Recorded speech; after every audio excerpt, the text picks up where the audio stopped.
On va passer au basket maintenant. Oui, exemple, lors de la première étape des éliminatoires, les Fighters sont actuellement à Yaoundé pour l'élite 16 de la division Ouest afin d'obtenir leur billet qualificatif pour la balle. Avant leur départ, eh bien, nous leur avons rendu visite pour voir comment l'équipe se prépare, vraiment comment l'équipe prépare ce nouveau challenge. Eh bien, c'est un reportage d'Yves Boris Vert, Armel Yao, Hervé Kiessé et Moon. Regardez.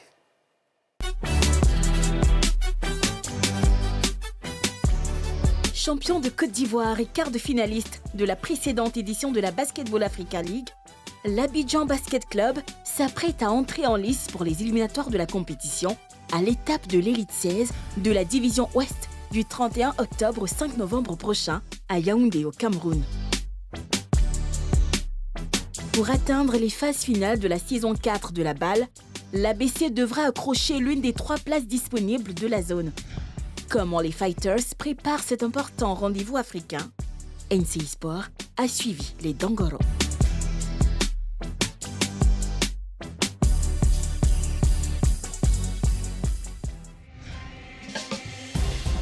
Vendredi 20 octobre, Palais des Sports de Treichville. C'est dans cette mythique salle que les Fighters se préparent pour la conquête de l'Ouest. C'est ici que les hommes de Nikolic se retrouvent du lundi au vendredi pour fourbir leurs armes. 17h30, l'équipe est au complet. La séance peut démarrer.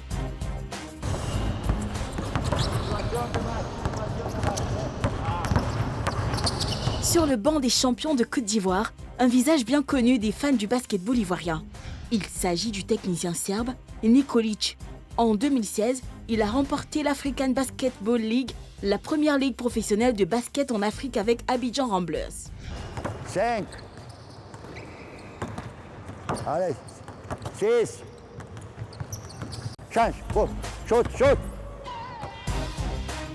C'est fort de cette expérience qu'il a été choisi par les dirigeants de la formation ivoirienne pour Road to Ball Elite 16 et éventuellement pour la prochaine saison de la balle en cas de qualification des Fighters. C'est quelqu'un qui connaît le basket, qui connaît les fondamentaux du basket et qui sait comment amener des joueurs à se surpasser. De plus, l'ABC a une histoire avec ce coach-là. C'est un grand plaisir pour moi, un honneur. Pourquoi je connais déjà, j'étais déjà là 6 ans en arrière. Je connais un peu beaucoup de monde, amis, j'ai beaucoup d'amis. Je connais spécialement le président. Et pour moi, c'est un grand plaisir d'arriver à nouveau pour un nouveau challenge, comme je peux dire, pour une nouvelle aventure. Le nouveau patron du staff technique des Abidjanais est à la tâche pour donner à ses hommes les clés des prochaines victoires. Il nous dit première pénétration, il prend un shoot extérieur, c'est ma faute. C'est mon responsabilité. Et l'autre équipe, il n'a pas shooté une fois. Il n'a pas pris un shoot de shoot extérieur.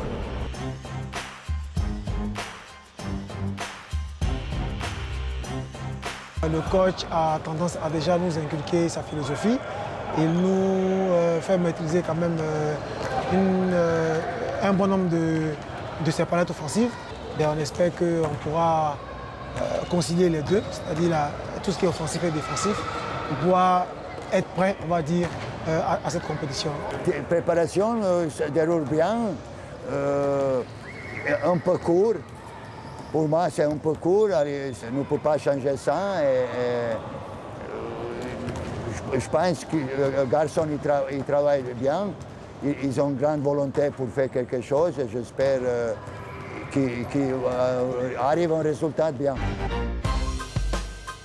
Éliminés en quart de finale par le Petro Luanda lors de la saison 3 de la balle, les Fighters sont plutôt satisfaits de cette première expérience.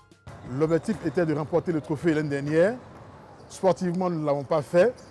Mais comme le dit bien de personnes, lorsqu'on n'atteint pas l'objectif principal, on apprend toujours. Et nous avons appris notre participation à tous les niveaux, au niveau sportif, au niveau administratif, au niveau financier. Donc pour nous, c'est un bilan positif. Pour cette nouvelle campagne, les dirigeants entendent tout mettre en œuvre pour faire mieux. C'est d'abord les moyens humains. On a parlé d'entraîneurs expérimentés. On a parlé également de joueurs expérimentés, aussi bien étrangers que locaux, donc des moyens humains qui ont été déployés. Ce sont des moyens également, on va dire, administratifs, parce que derrière un club sportif, il y a une grosse machine administrative qui est derrière pour aider à mettre en place tout ce qu'il faut comme environnement favorisant la participation de l'équipe. Bien naturellement, il y a les moyens financiers. Pour atteindre ces objectifs, l'équipe a été renforcée. C'est un grand plaisir pour moi et je pense que c'est un bon challenge, un bon défi à relever parce que c'est, comme on peut le dire, c'est le meilleur club du championnat ivoirien. Et comme on le sait, ils ont l'habitude d'aller jouer la balle. Et l'objectif était de rejoindre le club et pourquoi pas d'avoir les qualifications, d'obtenir les qualifications pour la balle. À quelques jours du début des hostilités, c'est un groupe qui vit bien que nous avons rencontré. On intègre les jeunes expatriés et puis on essaie de créer cette équipe-là qui va avoir cette force à pouvoir arracher la qualification pour la balle. L'esprit d'équipe, il est extra. Ça, c'est un peu mélange de joueurs expérimentés, de joueurs jeunes. Et ça, c'est notre but. Pour les éliminatoires de la balle, saison 3, les Fighters sont logés dans le groupe B, en compagnie de FUS Rabat du Maroc, Seydou Legacy Athletic Club de la Guinée et de Bangui Sport Club de la Centrafrique, dirigé par la coach Liz Mills, ex-head coach de l'ABC lors de la précédente campagne.